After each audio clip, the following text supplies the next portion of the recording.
চাই, ভোলার গ্যাস সেতু চাই, সেতু চাই। হবে এই আশাবাদ রেখে আমি আমার সংক্ষিপ্ত আমরা ভোলা বরিশাল সেতু হতে বঞ্চিত হচ্ছে। যদি আমাদের সেতু দেওয়া না হয় আমরা ভোলা থেকে সারা বাংলাদেশের গ্যাস বন্ধ করে দিব। আগামীতে আমাদের আন্দোলন তীব্র থেকে তীব্রতর হবে। যদি আমাদের আন্দোলন যদি আরো চাঙ্গা করতে হয়, আরো আমাদের সুসংগঠিতভাবে রাজপথে থাকতে হয়, আমরা ভোলা টু ঢাকা সচিবালয়ে লং মার্চ করবো ইনশাল্লাহ।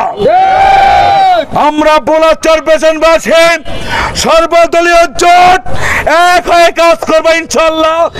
এই আন্দোলনে এই সংগ্রামে আমাদের কোনো বৈষম্য থাকবে না।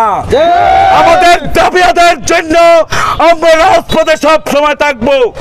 অন্তর্বর্তী সরকারকে দৃষ্টি আকর্ষণ করে বলছে, আপনি চরপেশন এসে দেখে যান, চরপেশনের মানুষ এক হয়েছে, ভোলার মানুষ এক হয়েছে ভোলা বরিশাল সেতুর দাবিতে।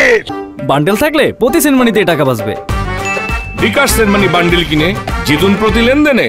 এই সেতুর কাজ যখন শুরু হবে তখনই টালবাহানা শুরু হয়েছে। আজকে আমরা বাংলাদেশের আপামর জনগোষ্ঠীর কাছে, বিশেষ করে আমাদের এই ভোলার মানুষের যে প্রাণের দাবি, এখানকার মানুষের বিভিন্ন মৌলিক অধিকারের মধ্যে চিকিৎসা রয়েছে, এখানকার মানুষের যে গুরুত্বপূর্ণ কর্মঘণ্টা নষ্ট হয়। একটা মানুষকে যদি কোনো একটা সামান্য কাজে ঢাকায় যেতে হয় তাহলে তাকে কিন্তু কমপক্ষে 2 দিন বা 3 দিনের জন্য অপেক্ষা করতে হয়। সুতরাং আমাদের এই সময় হচ্ছে মূল্য। এই গুরুত্বপূর্ণ কর্মঘণ্টা নষ্ট করা যাবে না। আমাদেরকে আমাদের দাবি পূরণ করতে হবে অনতি বিলম্বে। কোন রকম টালবাহানা ছাড়া ভোলার বরিশাল সেতুর বাস্তবায়নের ঘোষণা আসতে হবে। বেশ কিছুদিন আগে 2টি সহ সর্বমোট 5টি গ্যাস কেন্দ্র আবিষ্কৃত হয়েছে। আমরা অত্যন্ত হতাশার সাথে লক্ষ্য করছি আমাদের ভোলাবাসীর দাবির প্রতি সরকার এবং প্রশাসন বৃদ্ধাঙ্গুলি প্রদর্শন করে আমাদের ভোলা থেকে গ্যাসগুলা অন্যান্য জায়গায় নিয়ে যাওয়া হচ্ছে। আমাদের ভোলার গ্যাস দিয়ে অন্য জায়গায় বিদ্যুৎ সরবরাহ করা হচ্ছে, কিন্তু আমরা ভোলাবাসী আজকে পর্যন্ত ঘরে ঘরে গ্যাস পাইনি, আমরা ঘরে ঘরে বিদ্যুৎ পাইনি।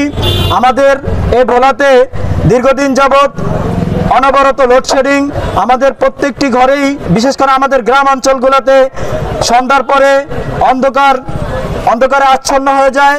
এই জন্য আজকের এই প্রোগ্রাম থেকে আমরা ইন্টারিম সরকারের প্রতি উদাত্ত আহ্বান জানাবো, আমাদের ভোলার গ্যাস যাতে আমাদের প্রত্যেকটি ঘরে ঘরে আমরা নিজেরা ব্যবহার করতে পারি এবং ভোলার গ্যাস ব্যবহার করে আমরা যে বিদ্যুৎ উৎপাদন হয় সেই বিদ্যুতের চাহিদা আগে ভোলাবাসীর প্রত্যেকটি ঘরে ঘরে পূরণ করে তারপরে অন্যত্র নিতে হবে। বান্ডেল থাকলে প্রতি সেনমানিতে টাকা বাঁচবে। বিকাশ সেনমানি বান্ডেল কিনে জিতুন প্রতি লেনদেনে। প্রাকৃতিক গ্যাস সমৃদ্ধ রয়েছে, বিভিন্ন শস্যে ভরপুর রয়েছে। আমাদের ভোলা জেলার কৃষকেরা অনেক হাজার হাজার টন শস্য উৎপাদন করছে, কিন্তু তারা ন্যায্য মূল্য পাচ্ছে না। ভোলা থেকে বরিশালের সেতু যদি বাস্তবায়ন হয় তাহলে এখানে গ্যাস ভিত্তিক শিল্প কলকারখানা স্থাপিত হবে, হাজার হাজার ভোলাবাসী তাদের কর্মসংস্থানের ব্যবস্থা হবে, বিশ্ববিদ্যালয় হবে, এখানে মেডিকেল কলেজ হবে। এই উন্নয়নে সারা আমরা ভোলাবাসীর পক্ষ থেকে বাংলাদেশ গভর্নমেন্টের প্রতি উদার্ত আহ্বান জানাচ্ছি। আমাদের প্রাণের দাবি, সকলের প্রিয় দাবি, ভোলা থেকে বরিশালের এই সেতু বাস্তবায়ন করে অনতিবিলম্বে আমাদের ভোলাবাসীকে সমৃদ্ধ করুন।